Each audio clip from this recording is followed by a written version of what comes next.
ផលប៉ះពាល់នៃការប្រើប្រាស់ផលិតផលប្លាស្ទិក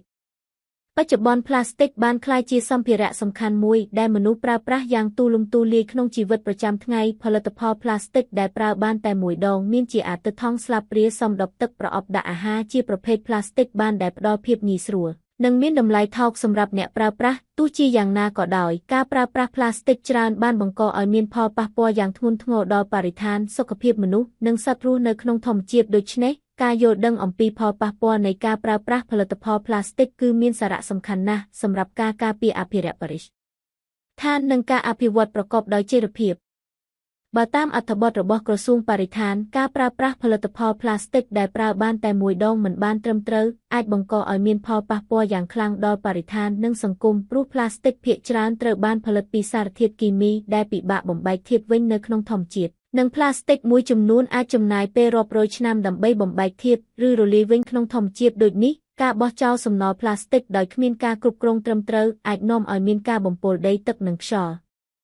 ថង់ប្លាស្ទិកនិងដបប្លាស្ទិកជាច្រើនត្រូវបានគេចោលអនាធិបតេយ្យឲ្យទៅក្នុងទន្លេសមុទ្រឬកន្លែងសាធារណៈដែលបង្កឲ្យបរិស្ថានកខ្វក់និងប៉ះពាល់ដល់ប្រព័ន្ធអេកូឡូស៊ីក្នុងទឹកប្លាស្ទិកអាចបង្កឲ្យមានផលប៉ះពាល់យ៉ាងខ្លាំងអេកូឡូស៊ីជាពិសេសសត្វនៅក្នុងទឹកដូចជាត្រីពស់អណ្ដើកនិងបក្សីសមុទ្រដោយសារវាច្រឡំស៊ីសំណល់ប្លាស្ទិកជាអាហារនៅពេលសត្វទាំងនោះស៊ីប្លាស្ទិកវាអាចបណ្ដាលឲ្យសត្វឈឺឬស្លាប់ព្រោះប្លាស្ទិកមិនអាចរំលាយក្នុងប្រព័ន្ធរំលាយអាហាររបស់សត្វបានទេលើសពីនេះសត្វខ្លះអាចជាប់ក្នុងថង់ប្លាស្ទិកឬខ្សែប្លាស្ទិកដែលធ្វើឲ្យពិបាកក្នុងការចលនានិងអាចនាំទៅដល់ការស្លាប់ផងដែរមិនត្រឹមតែប៉ុណ្ណោះប្លាស្ទិកក៏អាចប៉ះពាល់ដល់សុខភាពមនុស្សផងដែរដោយសារប្លាស្ទិកផលិតមានលាយសារធាតុគីមីដែលអាចប៉ះពាល់ដល់រាងកាយមនុស្សប្រសិនបើប្រើប្រាស់មិនត្រឹមត្រូវឧទាហរណ៍ការដាក់ម្ហូបអាហារក្តៅក្នុងប្រអប់ប្លាស្ទិកវាអាចបញ្ចេញនូវសារធាតុពុលចូលទៅក្នុងម្ហូបអាហារនិងចំពោះការដុតសំណល់ប្លាស្ទិកអាចបញ្ចេញនូវសារធាតុពុលចូលទៅក្នុងខ្យល់ដែលអាចបង្កឲ្យមានផលប៉ះពាល់ដល់សុខភាពដូចជាបញ្ហាជំងឺផ្លូវដង្ហើមជំងឺរលាកស្បែកនិងជំងឺផ្សេងបន្ថែមពីនេះសំណល់ប្លាស្ទិកតូចឬមីក្រូប្លាស្ទិកអាចចូលទៅក្នុងខ្សែសង្វាក់អាហារនិងអាចប៉ះពាល់ដល់សុខភាពមនុស្សនៅពេលបរិភោគត្រីឬសត្វរស់នៅក្នុងទឹកជាអាហារក្រៅពីផលប៉ះពាល់ដល់បរិស្ថាននិងសុខភាពសំណល់ប្លាស្ទិកក៏អាចបង្កឲ្យមានប៉ះពាល់ដល់សង្គមនិងសេដ្ឋកិច្ចផងដែរវាអាចប៉ះពាល់ដល់ការទាក់ទាញភ្ញៀវទេសចរនៅពេលដែលសំណល់ប្លាស្ទិក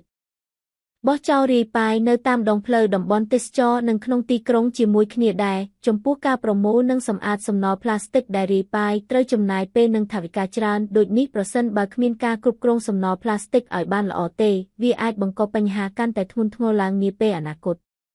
ដើម្បីកាត់បន្ថយផលប៉ះពាល់នៃការប្រើប្រាស់ប្លាស្ទិកដែលប្រើបានតែមួយដងយើងគួរចាប់ផ្ដើមពីការកាត់បន្ថយការប្រើប្រាស់ប្លាស្ទិកនេះក្នុងជីវិតប្រចាំថ្ងៃយើងអាចប្រើប្រាស់ថង់ក្រណាត់ជំនួសថង់ប្លាស្ទិកប្រើដបទឹកដែលអាចប្រើឡើងវិញព្រមទាំងសម្ភារៈផ្សេងទៀតដែលជំនួសប្លាស្ទិកនឹងចូលរួមក្នុងការញែកសំណល់ឲ្យបានត្រឹមត្រូវនិងការកែច្នៃសំណល់លើសពីនេះអាជ្ញាធរមូលដ្ឋាននិងសហគមន៍គួរធ្វើការផ្សព្វផ្សាយនិងអប់រំអំពីផលប៉ះពាល់នៃការប្រើប្រាស់ផលិតផលប្លាស្ទិកនិងលើកទឹកចិត្តឲ្យប្រជាពលរដ្ឋចូលរួមថែរក្សានិងការពារបរិស្ថានសរុបមកការប្រើប្រាស់ផលិតផលប្លាស្ទិកដែលប្រើបានតែមួយដងគឺមានទាំងអត្ថប្រយោជន៍និងគុណវិបត្តិប៉ុន្តែផលប៉ះពាល់អវិជ្ជមានរបស់វាអាចបង្កបញ្ហាធ្ងន់ធ្ងរដល់បរិស្ថានសត្វនិងសុខភាពមនុស្សប្រសិនបើការគ្រប់គ្រងសំណល់ប្លាស្ទិកនេះមិនបានល្អដូច្នេះយើងទាំងអស់គ្នាត្រូវចូលរួមកាត់បន្ថយការប្រើប្រាស់ផលិតផលប្លាស្ទិកដែលប្រើបានតែមួយដងនិងលើកកម្ពស់ការប្រើប្រាស់ផលិតផលដែលមិនប៉ះពាល់ដល់បរិស្ថានដើម្បីការពារនិងអភិរក្សធនធានធម្មជាតិប្រកបដោយចីរភាពនិងសុខភាពសាធារណៈសម្រាប់មនុស្សជំនាន់ក្រោយ។